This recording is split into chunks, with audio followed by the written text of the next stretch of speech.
Sarah Martinez had been invisible for 3 years.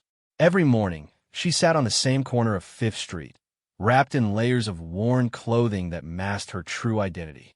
To the rushing crowds of downtown Seattle, she was just another homeless person, someone to avoid eye contact with, someone whose story they'd never think to ask about. Business executives stepped around her without a glance. Teenagers whispered cruel jokes as they passed. Even police officers had stopped bothering to move her along. But Sarah wasn't what she appeared to be. Beneath those dirty layers of clothing, hidden against her skin, was a small bronze badge that told a very different story. A badge that represented years of sacrifice, dedication, and service to her country. A badge that belonged to someone who had once been one of the most elite intelligence operatives in the United States military. What those passing strangers didn't know was that Sarah's presence on that corner wasn't random. She wasn't there because she had nowhere else to go. She was there because she had a mission, one that required her to become someone society would overlook completely. And for 3 long years, her cover had been perfect. Until the day a retired Navy SEAL named Marcus Thompson walked down Fifth Street and noticed something that everyone else had missed. The moment Marcus saw that tiny glint of bronze beneath Sarah's collar, everything changed. Because he knew what that badge meant. He knew the stories it held. And he knew that someone wearing that badge had no business being forgotten on a street corner. This is the true story of what happened when someone finally recognized Sarah Martinez for who she really was, and how that recognition would expose a government cover-up that had left one of America's most decorated female operatives abandoned and forgotten by the very system she had served with honor. Sarah Martinez pulled the thin blanket tighter around her shoulders as the morning rain began to fall on Fifth Street. The concrete beneath her was cold and unforgiving, but she had learned to ignore physical discomfort long ago. That skill had served her well during her years in military intelligence, and it served her well now as she maintained her cover as just another forgotten homeless person in downtown Seattle. The morning rush was beginning.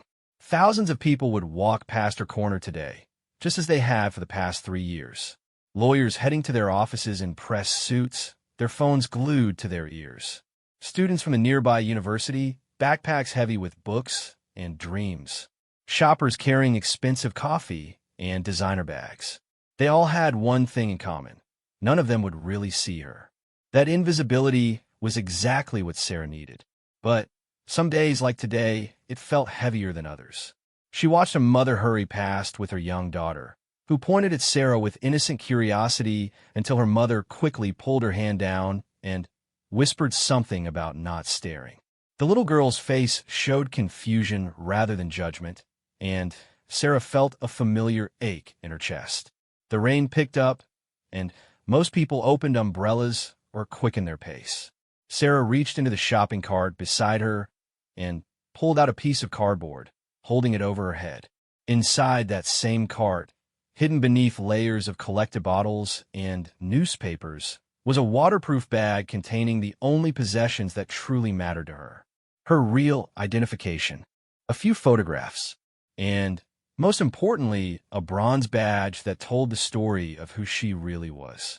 That badge represented 5 years of service as a military intelligence specialist with the Defense Intelligence Agency. 5 years of missions that had taken her to some of the most dangerous places on Earth. 5 years of gathering information that had saved countless American lives.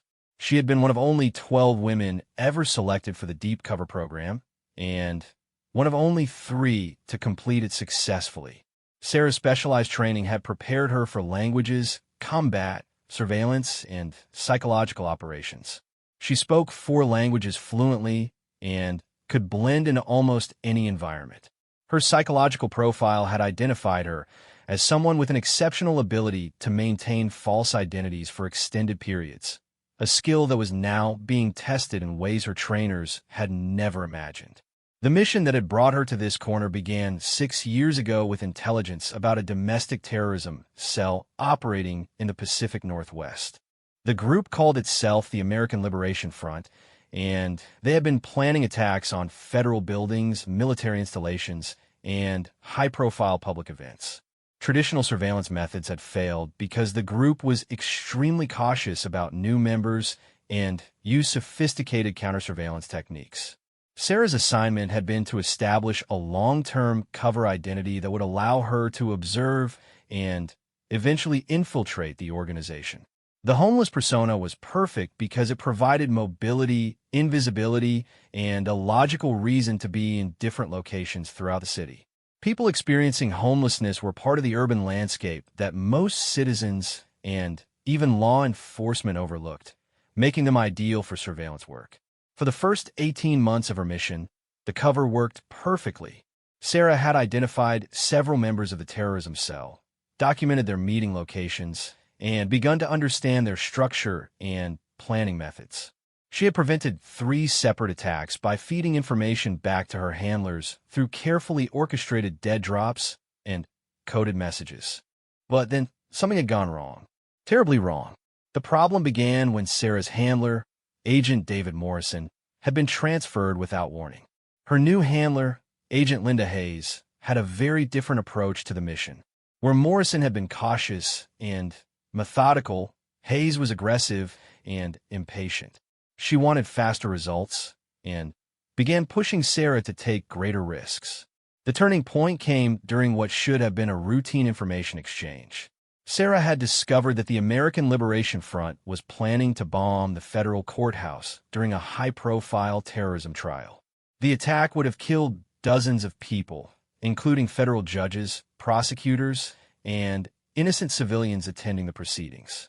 Sarah had gathered detailed information about the plot, including the names of the bombers, their planned routes, and the type of explosives they intended to use.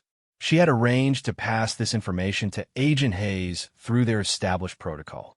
A coded message left at a predetermined location.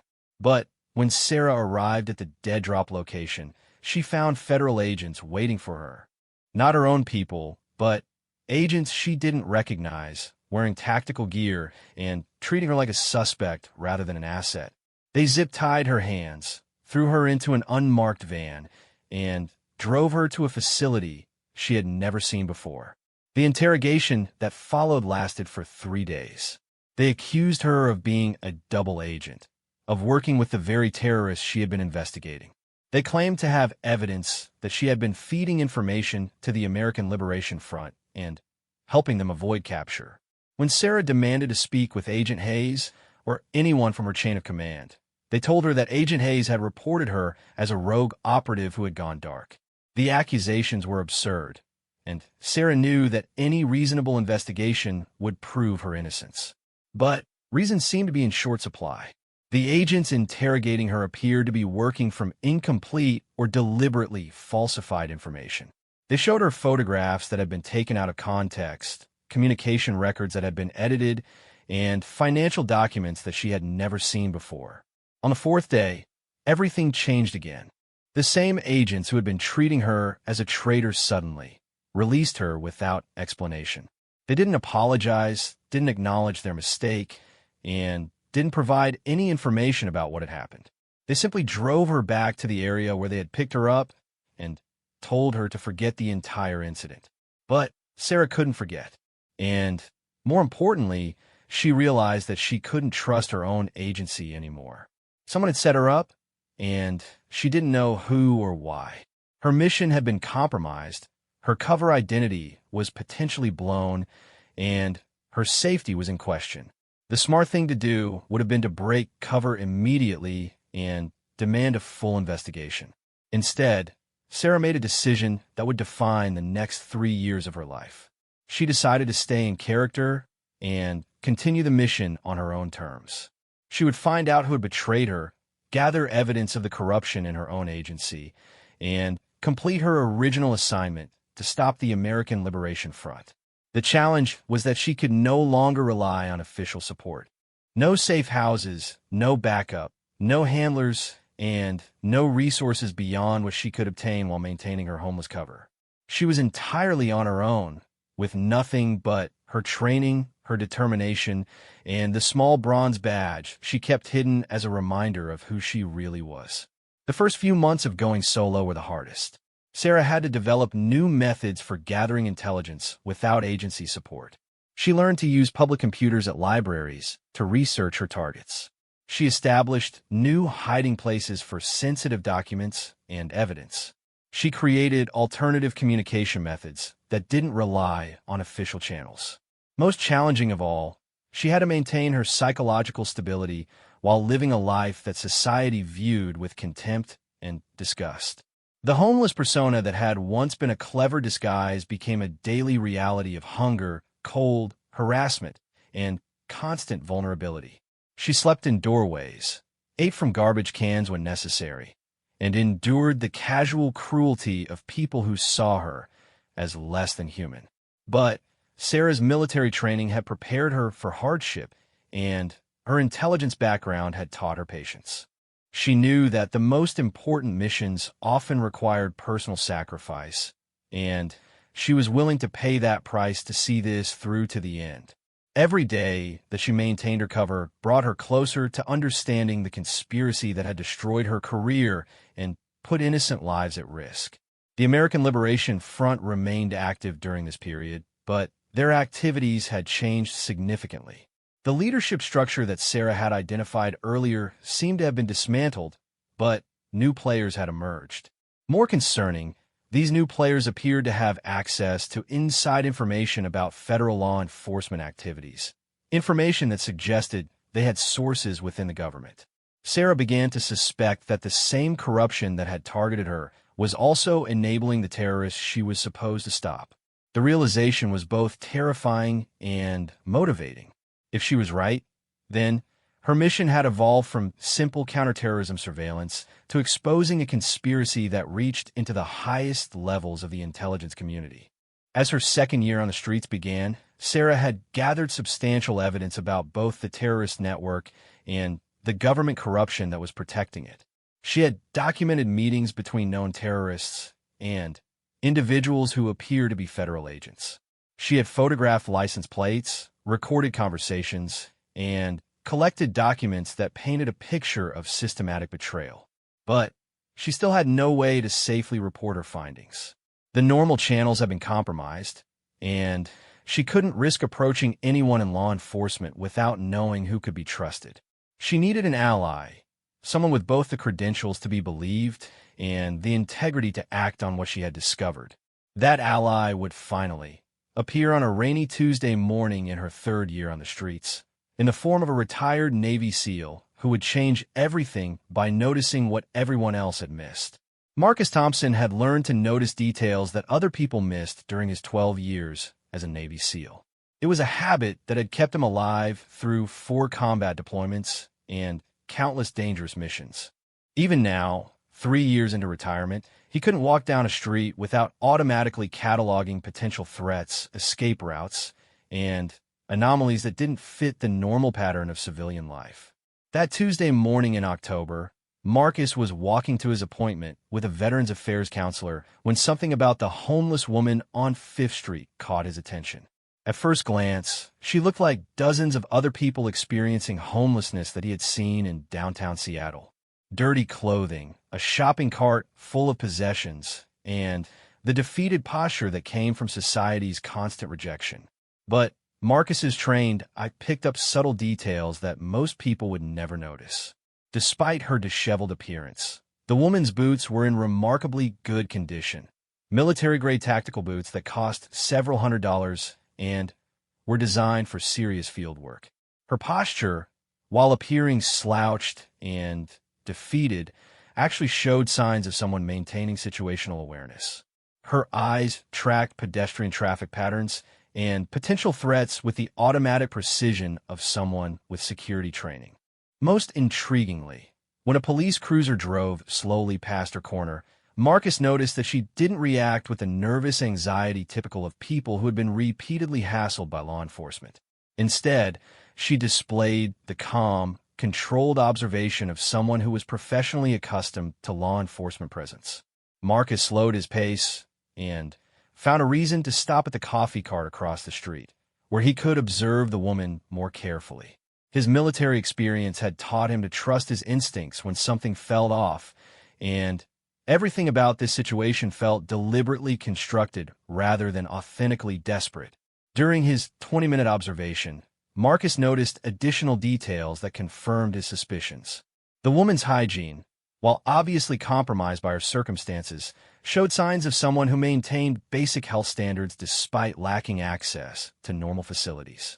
Her interaction with other homeless individuals in the area was polite, but distant, the behavior of someone who was playing a role rather than living an authentic experience. But the detail that changed everything came when a gust of wind briefly displaced her outer jacket.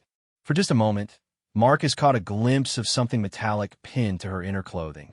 The size, shape, and color were instantly familiar to him, a military service badge or decoration. In that instant, Marcus realized he wasn't looking at a homeless woman at all, but at someone whose circumstances made no sense given their apparent military background. Marcus's own experience with classified operations had taught him that appearances could be deceiving, especially when national security was involved. During his SEAL career, he had worked with intelligence operatives who specialized in deep cover assignments. He knew that maintaining cover identities often required extreme personal sacrifice, and that the most effective disguises were those that made operatives appear weak or irrelevant to potential enemies. The possibility that this woman might be an active intelligence operative changed Marcus's approach entirely.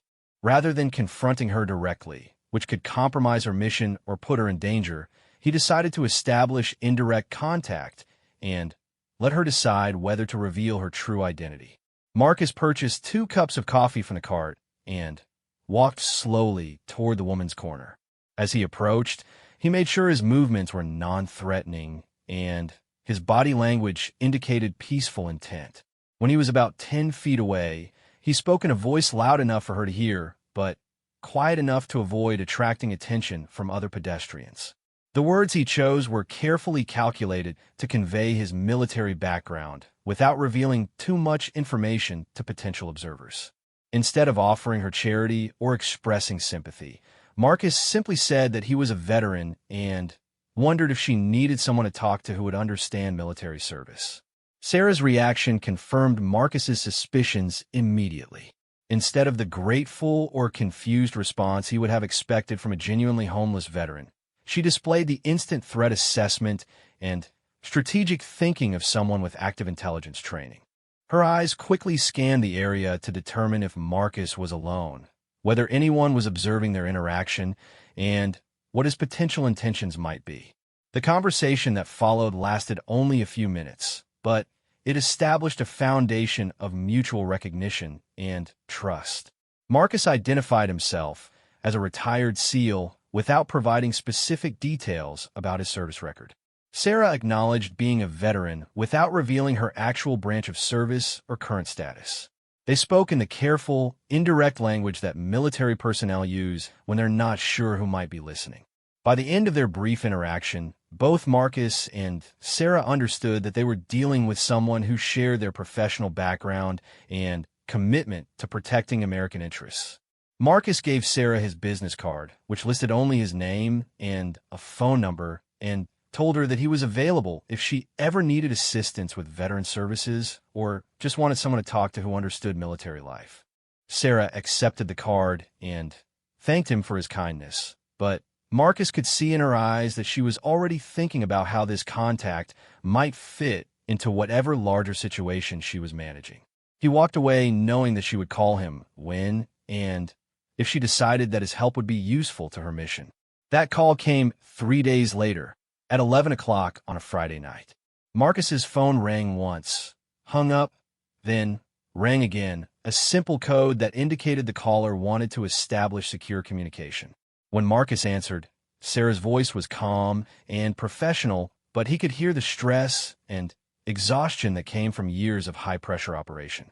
Sarah asked to meet with Marcus in a location where they could speak privately without risk of surveillance or interruption. She suggested Pioneer Square at 6 in the morning, when foot traffic would be minimal, but their meeting would not appear unusual to any casual observers.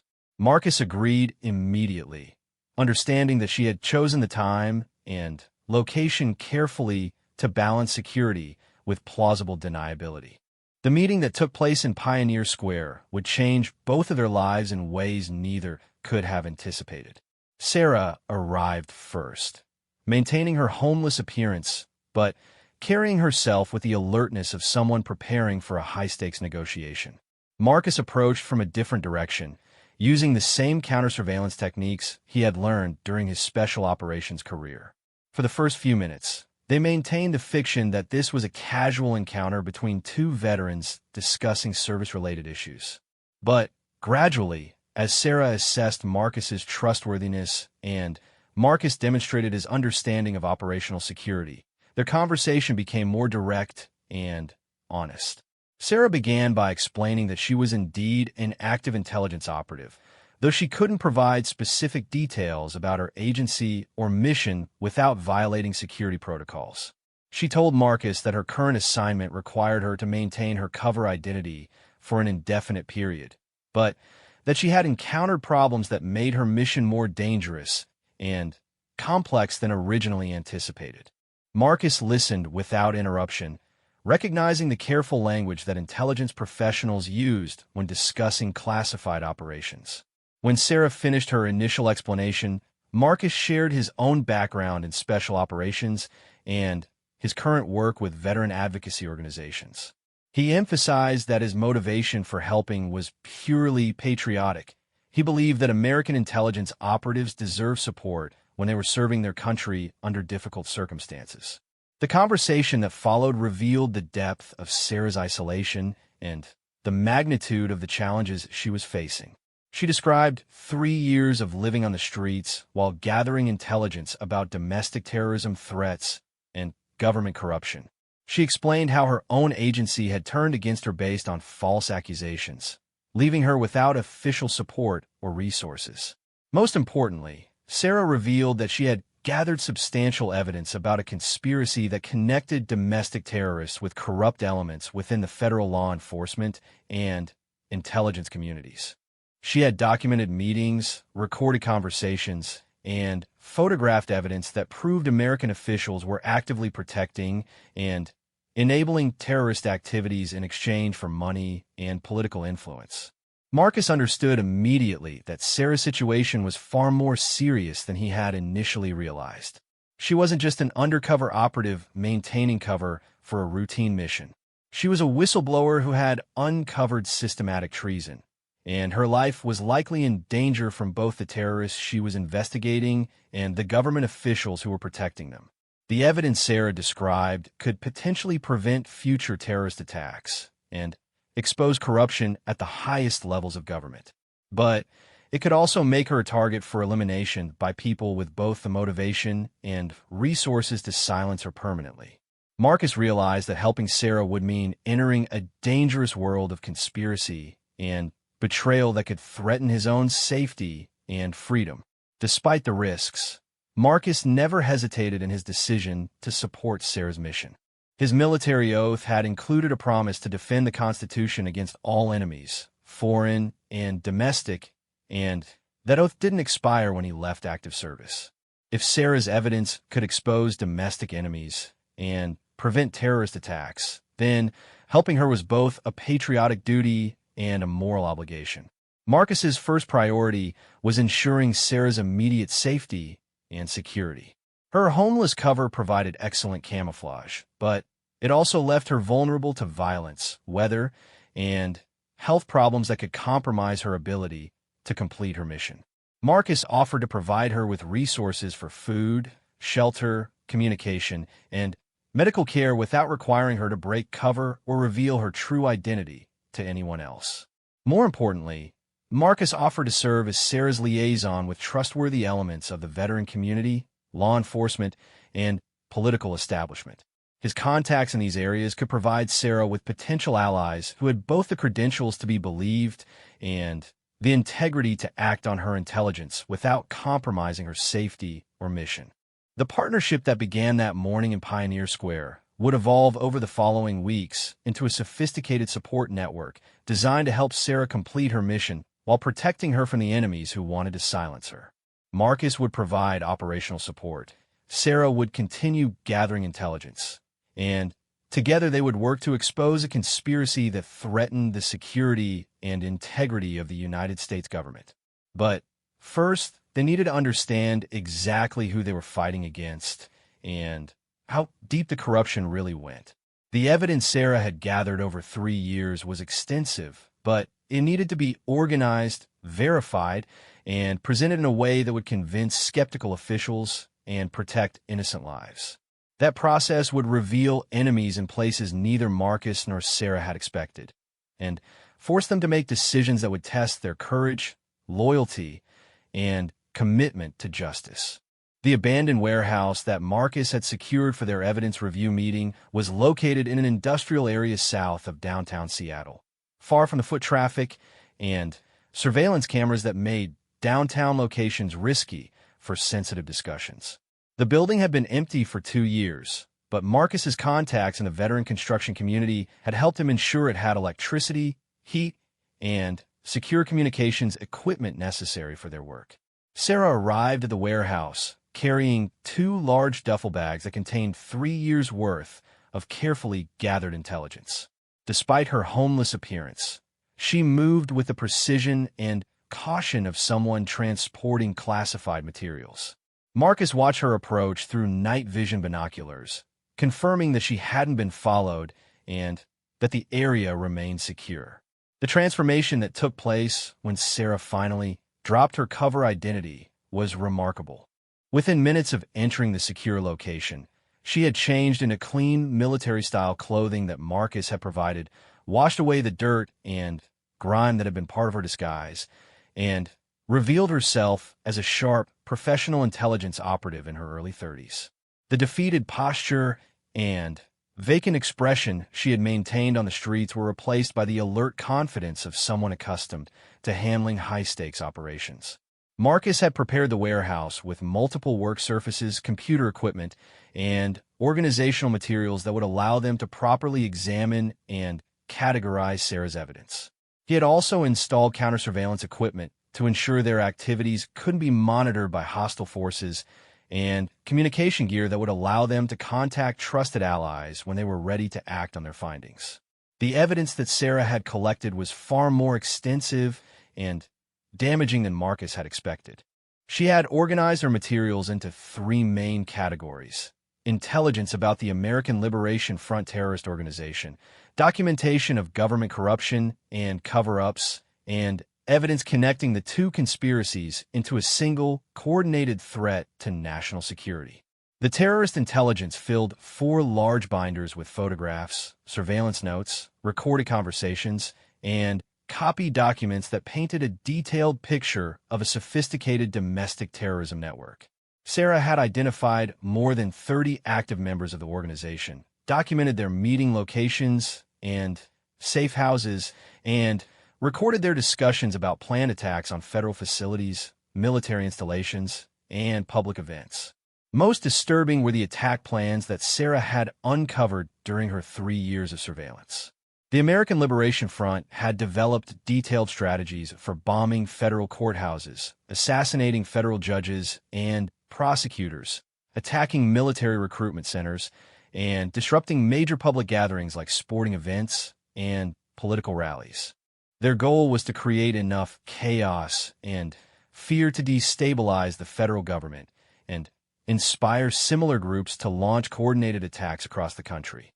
The sophistication of these plans indicated that the terrorist organization had access to resources and expertise far beyond what a typical domestic extremist group could obtain independently. Their operational security was professional grade. Their weapons and explosives were military quality, and their intelligence about federal law enforcement activities was remarkably accurate and current. That last detail was the key to understanding the second category of Sarah's evidence: the government corruption that was enabling and protecting the terrorist network. Through careful observation and documentation, Sarah had identified several federal agents and officials who were providing the American Liberation Front with inside information about law enforcement activities, helping them avoid surveillance, and actively sabotaging legitimate counterterrorism operations. The corruption network included agents from the FBI, DEA, ATF, and Sarah's own agency, the Defense Intelligence Agency. These officials were receiving substantial financial payments from an unknown source in exchange for their cooperation with the terrorists. More troubling, some of them appear to be true believers who supported the terrorist organization's anti-government ideology rather than simply mercenaries motivated by money. Sarah had documented secret meetings between federal agents and known terrorists, recorded conversations in which classified information was shared with unauthorized individuals, and photographed evidence of financial transactions between government officials and terrorist operatives. The evidence was comprehensive enough to support criminal prosecutions for treason, terrorism, and conspiracy against the United States government. But the most shocking revelation came from the third category of evidence, which connected the terrorist organization directly to high-ranking officials in the federal intelligence community. Sarah had discovered that the American Liberation Front was not an independent domestic terrorist group, but rather a false flag operation being run by corrupt elements within the government itself. The purpose of this false flag operation was to create domestic terrorism incidents that would justify expanded government surveillance powers, increased military spending, and political crackdowns on civil liberties. The corrupt officials were planning to use the terrorist attacks they were secretly orchestrating to convince Congress and the American public to accept authoritarian measures that would never be approved under normal circumstances. Sarah's evidence showed that the false flag operation had been in development for more than 5 years, with the ultimate goal of creating a domestic terrorism crisis significant enough to justify declaring martial law in major American cities. The plan included coordinated attacks during a national election period, designed to create enough chaos to postpone or cancel democratic elections and allow corrupt officials to remain in power indefinitely. The scope and audacity of this conspiracy was almost beyond belief, but Sarah's evidence was meticulously documented and internally consistent. She had recordings of planning meetings, photographs of money transfers, copies of operational documents, and testimony from unwitting participants who didn't understand the true nature of the operation they were supporting. Marcus realized that they were dealing with a conspiracy that threatened the fundamental foundation of American democracy. The evidence Sarah had gathered could prevent a systematic overthrow of the constitutional government, but it also made both of them targets for elimination by people with virtually unlimited resources and government authority. The challenge they faced was determining how to safely expose this conspiracy without being silenced before they could act. The normal channels for reporting government corruption had been compromised by the very people they needed to investigate. Traditional law enforcement agencies included corrupt officials who would suppress or destroy any evidence they received. Even well-meaning officials might not believe accusations that seemed too extraordinary to be credible. Marcus and Sarah spent the next week developing a strategy for safely exposing the conspiracy while protecting themselves and ensuring that their evidence would be preserved and acted upon even if they were captured or killed. The plan they developed involved multiple simultaneous approaches designed to maximize their chances of success while minimizing their risk of elimination. Their first step was to create multiple copies of all evidence and distribute them to trusted allies who would act independently if Marcus and Sarah disappeared. Marcus's contacts in the veteran community included several former special operations personnel who had both the skills and integrity necessary to handle sensitive materials. Sarah identified former colleagues from her intelligence career who had been forced out of government service under suspicious circumstances and might be willing to help expose the corruption that had destroyed their careers. The second element of their strategy involved approaching members of Congress who had demonstrated genuine commitment to oversight and accountability in intelligence matters. Marcus and Sarah identified several senators and representatives from both political parties who had previously challenged intelligence community overreach and might be willing to investigate their allegations despite political pressure to ignore them. Their third approach involved working with investigative journalists who specialized in national security issues and had previously exposed government wrongdoing despite official intimidation and legal threats. These journalists had secure communication methods, international contacts, and legal resources that could help protect the evidence and ensure its publication even if domestic authorities try to suppress it. Most importantly, Marcus and Sarah developed a dead man switch system that would automatically release their evidence to multiple recipients if they failed to check in regularly, or if they sent a predetermined distress signal. This system would ensure that silencing them would only guarantee the exposure they were trying to prevent, making assassination a counterproductive response for their enemies. As they prepared to implement their strategy, Marcus and Sarah received confirmation that they were indeed being watched by hostile forces. Sarah's former handler, Agent Linda Hayes, had been asking questions about Marcus through mutual contacts in the intelligence community. Surveillance teams had been observed near Marcus's apartment and office. Phone calls from unknown numbers had been coming to both of their contact numbers at unusual hours. The pressure was building, and Marcus and Sarah understood that they had limited time before their enemies moved to stop them. The conspiracy they had uncovered represented years of planning and millions of dollars in preparation, and the people behind it would not hesitate to eliminate two individuals who threatened to destroy their operation. But Marcus and Sarah also understood that the stakes were too high for them to abandon their mission due to personal safety concerns. The false flag terrorist attacks that were being planned would kill innocent Americans and destroy constitutional democracy in the United States. Preventing those attacks and exposing the conspiracy was worth any personal risk they might face. The evidence they had gathered was solid, comprehensive, and damaging enough to destroy the conspiracy and bring its leaders to justice. The support network they had developed would ensure that their findings reached trustworthy officials and credible journalists who could act on them effectively. The safety measures they had implemented would protect them from immediate retaliation while ensuring that their work would continue even if they were eliminated. All that remained was to execute their plan and hope that they had accurately identified allies who would prove worthy of their trust. The next phase of their mission would require them to emerge from the shadows and directly confront the most powerful and dangerous enemies they had ever faced. Success would save American democracy, but failure would likely cost them their lives and allow the conspiracy to proceed unchallenged. Marcus looked at Sarah as they prepared to leave the warehouse and begin the most dangerous phase of their operation. Both of them understood that they were about to cross a line from which there would be no return. Once they began actively exposing the conspiracy, they would become permanent enemies of corrupt officials who had unlimited resources and government authority. But neither of them hesitated. Their military oaths and personal integrity demanded that they protect the Constitution and the American people, regardless of the personal cost.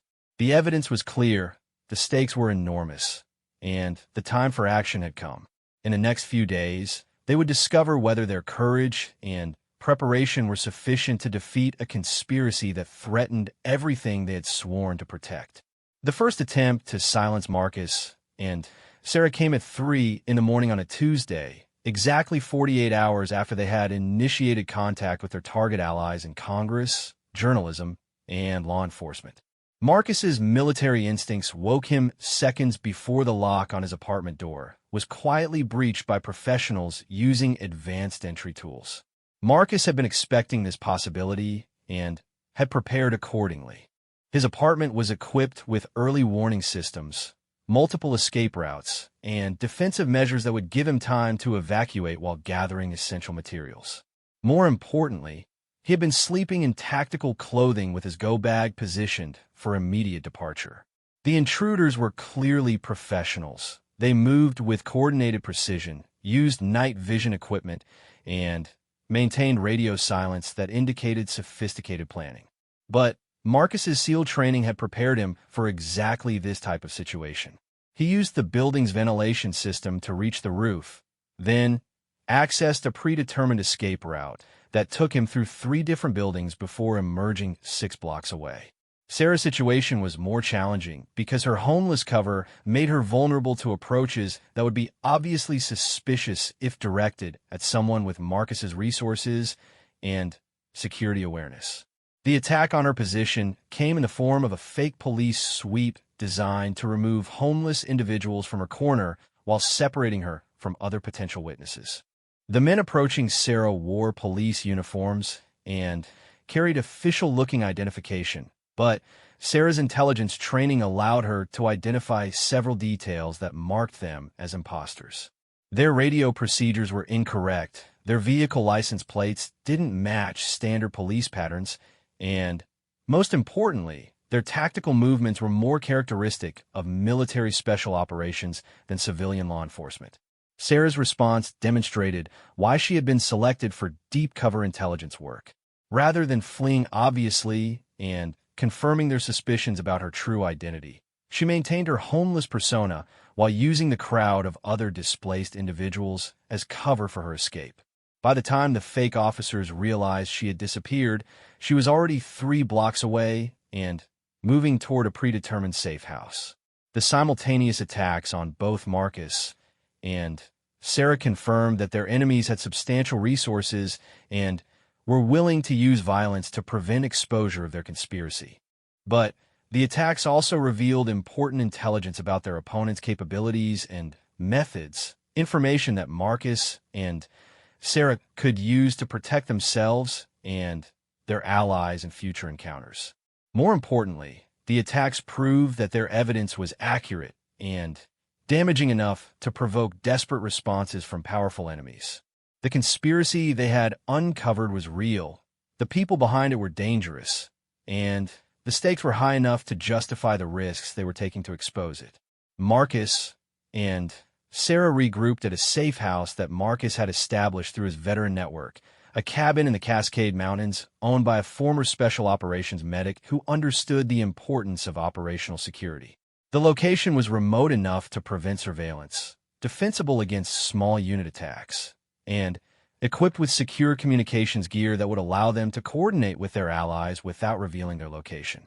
The cabin also provided Marcus and Sarah with their first opportunity to assess the initial responses to the evidence packages they had distributed before the attacks occurred. The reactions they received confirmed both the credibility of their evidence and the danger they faced from enemies who were willing to use official government resources to protect their conspiracy. Senator Patricia Williams, the chair of the Senate Intelligence Committee, had received their evidence package and immediately initiated a classified investigation through the committee's most trusted staff members. Her initial response indicated that she took their allegations seriously and was prepared to use her official authority to pursue the matter despite potential political consequences. Congressman Michael Rodriguez, a former Army prosecutor who served on the House Judiciary Committee, had forwarded their evidence to the FBI's Internal Affairs Division while also briefing the House leadership on the potential threat to national security. His actions demonstrated the kind of institutional response that Marcus and Sarah had hoped to provoke through their carefully planned disclosure strategy. The journalistic contacts have been equally responsive, but more cautious about immediate action. Rebecca Chun, an investigative reporter for the Washington Tribune who specialized in intelligence community issues, had confirmed receipt of their evidence and was conducting independent verification of their most serious allegations. Her preliminary research had already corroborated several key elements of their findings, lending credibility to their more extraordinary claims. James Mitchell, a documentary filmmaker who had previously exposed government corruption in military contracting, was developing a comprehensive presentation of their evidence that could reach a national audience through multiple media platforms simultaneously. His approach would make it difficult for their enemies to suppress the information through legal or technical means. But the most encouraging response came from within the intelligence community itself. Sarah's former colleague, Agent Maria Santos, had been forced out of the Defense Intelligence Agency under circumstances similar to Sarah's experience. Santos had received a copy of Sarah's evidence and confirmed that it explained several suspicious incidents and personnel changes that had occurred during her final months of government service. Santos had also provided additional evidence that supported and expanded Sarah's findings. Her documentation revealed that the conspiracy was larger and more systematic than even Sarah had realized, involving corrupt officials in multiple agencies and extending to contract employees, military officers, and political appointees at senior levels of government. The convergence of evidence from multiple independent sources created a compelling case that even skeptical officials would find difficult to dismiss. But it also revealed that Marcus and Sarah were fighting an enemy with resources and influence that extended throughout the federal government and into state and local law enforcement agencies. The second wave of attacks came 72 hours later and demonstrated a significant escalation in their enemy's tactics. Rather than attempting subtle elimination, the corrupt officials were now using official government authority to criminalize Marcus and Sarah's activities and justify their arrest under national security provisions. Federal arrest warrants have been issued charging both Marcus and Sarah with terrorism-related offenses, including conspiracy, possession of classified materials, and threatening federal officials. The warrants were based on falsified evidence that portrayed their exposure activities as terrorist planning and their defensive measures as preparations for attacks on government facilities. Marcus and Sarah understood that these charges were designed to discredit their evidence by portraying them as domestic terrorists rather than patriotic whistleblowers. Once they were arrested under terrorism charges, anything they said about government corruption would be dismissed as the desperate lies of convicted criminals attempting to avoid punishment. The legal strategy was sophisticated and potentially effective, but it also created opportunities for Marcus and Sarah to expose their enemy's tactics. The falsified evidence used to obtain the arrest warrants contained details that only government insiders could have known, proving that the charges were being generated by the same corrupt officials they were investigating. More importantly, the timing and coordination of the legal attacks revealed the scope of the conspiracy and the level of official authority being exercised to protect it. The number of agencies involved in generating false charges, the speed with which the warrants have been processed, and the resources being devoted to hunting down two individuals demonstrated that the conspiracy included officials at the highest levels of government. Marcus and Sarah's allies had anticipated this possibility and were prepared to respond effectively. Senator Williams used her Intelligence Committee authority to obtain copies of the evidence used to justify the arrest warrants, immediately identifying the falsifications and launching a formal investigation into the abuse of federal law enforcement resources. Congressman Rodriguez introduced legislation requiring congressional notification and approval before terrorism charges could be filed against intelligence whistleblowers, effectively challenging the legal basis for the charges against Marcus and Sarah while creating a political framework for their protection. The journalists accelerated their publication schedules, recognizing that the legal attacks proved the credibility of the evidence they had received. Rebecca Chun published her first article exposing the false flag conspiracy, while James Mitchell released a preliminary documentary that reached millions of viewers within hours of its online publication. Most significantly, Agent Santos and several other former intelligence officials came forward publicly to support Marcus and Sarah's credibility and confirm key elements of their evidence. These officials were willing to risk their own legal and professional consequences to prevent the cover-up of treason and domestic terrorism by corrupt government officials. The public response to these revelations was immediate and overwhelming. Citizens across the political spectrum expressed outrage at the discovery that government officials were orchestrating fake terrorist attacks while using official resources to silence the people trying to expose their crimes. Protests demanding accountability and transparency erupted in major cities, putting enormous pressure on political leaders to take action. Congressional leadership from both parties announced joint hearings to investigate the allegations and determine appropriate responses. State attorneys general initiated their own investigations into federal activities within their jurisdictions. International allies expressed concern about the stability of American democratic institutions and the reliability of intelligence cooperation with a compromised U.S. government. The momentum had shifted decisively in favor of truth and accountability, but Marcus and Sarah understood that their most dangerous period was just beginning. Cornered criminals with government resources and nothing to lose were capable of extreme measures, including actions that could result in massive casualties and permanent damage to American institutions.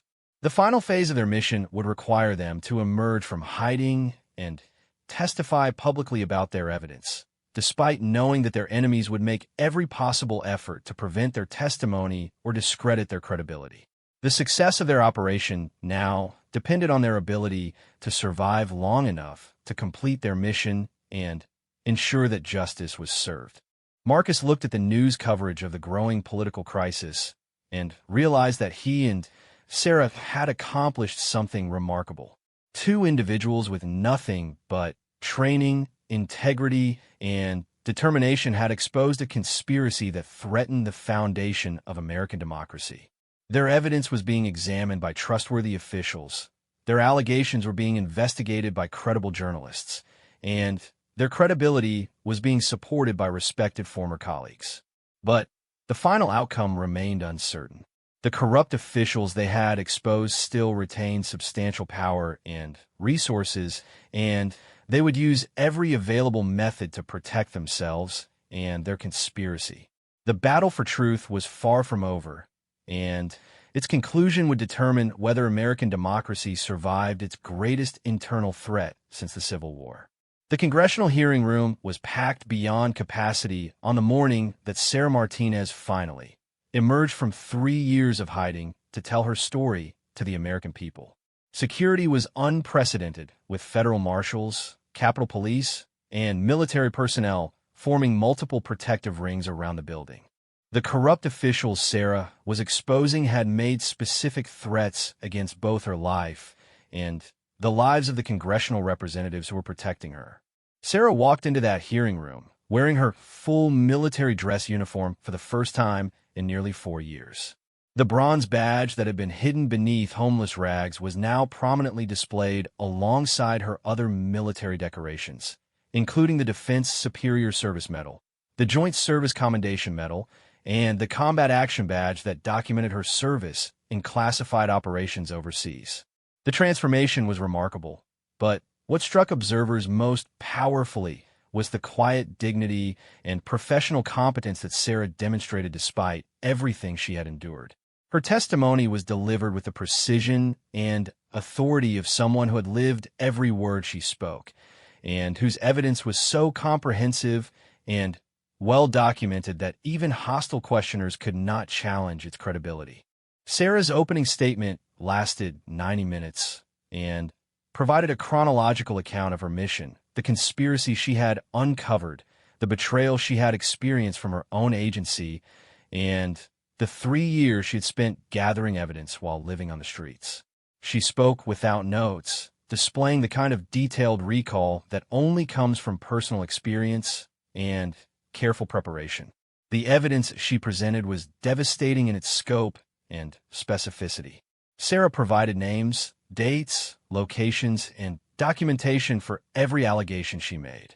She played audio recordings of corrupt officials planning false flag attacks, displayed photographs of money transfers between government employees and terrorist operatives, and presented copies of classified documents that proved systematic treason at the highest levels of government. Most powerfully, Sarah identified each of the planned attacks that her intelligence had prevented during her 3 years undercover. Federal courthouses in Seattle, Portland, and Sacramento, military recruitment centers in 6 different states, political rallies in swing districts during the previous midterm elections. According to her evidence, these attacks would have killed hundreds of innocent Americans while providing justification for the authoritarian crackdown that the conspirators were planning. Marcus Thompson testified immediately after Sarah, providing his perspective as the person who had first recognized her true identity and helped organize the exposure of the conspiracy. His testimony focused on the evidence verification process, the safety measures they had implemented to protect their investigation, and the responses they had received from trusted allies in government and journalism. Marcus also addressed the personal cost that Sarah had paid for her service to the country.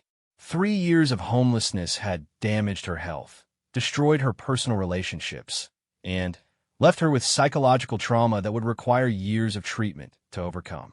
Despite having served her country with exceptional courage and dedication, she had been abandoned by the system she was trying to protect and forced to sacrifice everything to complete her mission. The testimony from Agent Maria Santos and other former intelligence officials provided crucial corroboration for Sarah's allegations while revealing additional evidence about the scope and duration of the conspiracy. Santos testified that the corruption Sarah had exposed explained numerous suspicious incidents that had occurred over a 5-year period, including the unexpected transfers of competent agents, the promotion of unqualified personnel to sensitive positions, and the systematic sabotage of legitimate counterterrorism operations. Dr. Elizabeth Harper, a forensic accountant who had analyzed the financial evidence, testified about the millions of dollars that had been transferred between terrorist organizations and government officials through sophisticated money laundering operations. Her analysis revealed that the conspiracy had been funded by foreign intelligence services seeking to destabilize American democracy, adding international espionage charges to the domestic terrorism and treason allegations. The most dramatic moments of the hearing came when several of the accused officials attempted to testify in their own defense. Agent Linda Hayes, Sarah's former handler who had initiated the false charges against her, claimed that Sarah was a rogue operative who had been working with terrorists from the beginning of her mission. However, her testimony contradicted documented evidence and fell apart under cross-examination by experienced congressional investigators. Deputy Director Robert Morrison, one of the highest-ranking officials implicated in the conspiracy, attempted to invoke national security privileges to avoid answering questions about his role in the false flag operations. His refusal to cooperate only strengthened the case against him while demonstrating the arrogance and sense of impunity that had enabled the conspiracy to continue for so long. The congressional investigation concluded with unanimous bipartisan findings that confirmed every major element of Sarah's allegations. The committee's final report documented systematic corruption involving more than 40 federal officials across 6 different agencies, identified specific planned attacks that had been prevented by Sarah's intelligence gathering, and recommended criminal prosecutions for treason, terrorism, conspiracy, and civil rights violations. The judicial response was swift and comprehensive. Federal prosecutors, working with evidence provided by Sarah and Marcus, obtained indictments against 37 government officials and civilian contractors involved in the conspiracy. The charges included treason, domestic terrorism, conspiracy to commit murder, money laundering, and civil rights violations under color of authority. Agent Linda Hayes was convicted on all charges and sentenced to life in prison without parole. Deputy Director Morrison received the death penalty for treason during wartime. The other conspirators received sentences ranging from 25 years to life, effectively dismantling the entire network that had threatened American democracy. More importantly, the exposure of the conspiracy led to comprehensive reforms designed to prevent similar abuse in the future. Congress passed the Intelligence Community Accountability Act, which established independent oversight mechanisms, whistleblower protection procedures, and transparency requirements that would make it much more difficult for corrupt officials to operate without detection. The military and intelligence communities implemented new screening procedures, counterintelligence protocols, and ethical training programs designed to identify and prevent corruption before it could threaten national security. Regular rotation of personnel, enhanced background investigations, and financial monitoring systems became standard practices throughout the federal security apparatus. For Sarah Martinez personally, the conclusion of the conspiracy trials marked the beginning of a long process of recovery and recognition. The military restored her to active duty with full honors, promoted her to the rank of major, and awarded her the Distinguished Service Cross for her extraordinary courage in exposing the conspiracy despite enormous personal risk. Sarah chose to retire from active intelligence work after completing her testimony and receiving appropriate recognition for her service. The psychological and physical toll of 3 years undercover, combined with the stress of the legal proceedings, had convinced her that she needed time to recover and rebuild her personal life. The Department of Veterans Affairs provided Sarah with comprehensive medical care, mental health treatment, and vocational rehabilitation services to help her transition to civilian life. Private organizations and individual citizens contributed to a fund that provided her with financial security and housing while she completed her recovery and decided on her future career plans. Sarah chose to pursue a law degree with the intention of specializing in whistleblower protection and government accountability. Her unique experience and demonstrated commitment to justice made her an ideal advocate for others who might face similar challenges in exposing government corruption and abuse. Marcus Thompson was recognized as a distinguished civilian for his role in supporting Sarah's mission and organizing the exposure of the conspiracy. He continued his work with veteran advocacy organizations while also serving as a consultant on intelligence community reform and whistleblower protection procedures. The broader impact of Sarah's courage extended far beyond the specific conspiracy she had exposed. Her story became a symbol of individual integrity, triumphing over institutional corruption, inspiring other whistleblowers to come forward with evidence of government abuse, and encouraging citizens to demand accountability from their elected representatives. International allies expressed renewed confidence in American democratic institutions after seeing how the system had ultimately responded to the threat of internal corruption.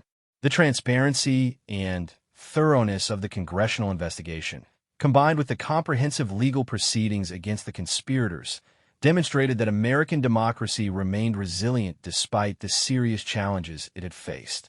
Most importantly, the planned terrorist attacks that Sarah's intelligence had prevented were never carried out. The hundreds of innocent Americans who would have died in those attacks were able to live their lives safely because of her courage and sacrifice. The constitutional democracy that the conspirators had planned to destroy through false flag terrorism remained intact and stronger than before. 5 years later, Sarah Martinez works as a senior attorney with the American Civil Liberties Union, specializing in cases involving government overreach and intelligence community abuse. She speaks regularly at military academies, law schools, and congressional hearings about the importance of individual integrity in protecting democratic institutions. Sarah's bronze military service badge now sits in a place of honor in her law office, alongside commendations from Congress, the military, and numerous civic organizations recognizing her extraordinary service to the country.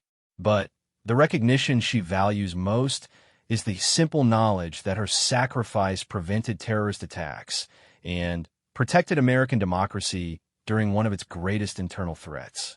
Marcus Thompson continues to work with veteran advocacy organizations and serves on the board of the Foundation for Intelligence Community Accountability, which was established to support future whistleblowers and monitor government compliance with reform legislation.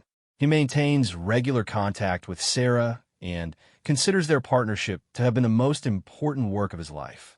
The abandoned corner of 5th Street, where Sarah spent 3 years gathering intelligence, is now marked with a small memorial plaque recognizing the sacrifice of intelligence operatives who served their country under dangerous and difficult circumstances.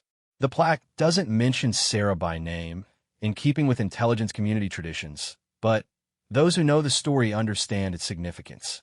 The story of the woman called homeless by everyone, until a SEAL identified her secret mission badge, became a reminder that heroes don't always look like what we expect them to look like. Sometimes they look like the people we walk past without seeing, the individuals society has forgotten, the voices that speak truth even when no one appears to be listening. Sarah Martinez proved that one person with courage, integrity, and determination can expose corruption at the highest levels of government, prevent terrorist attacks, and protect democratic institutions against their enemies. Her story became an inspiration to anyone who believes that individual action can make a difference in protecting the values and freedoms that define America at its best. The bronze badge that had been hidden for 3 years beneath homeless rags had finally told its story, and that story had changed everything.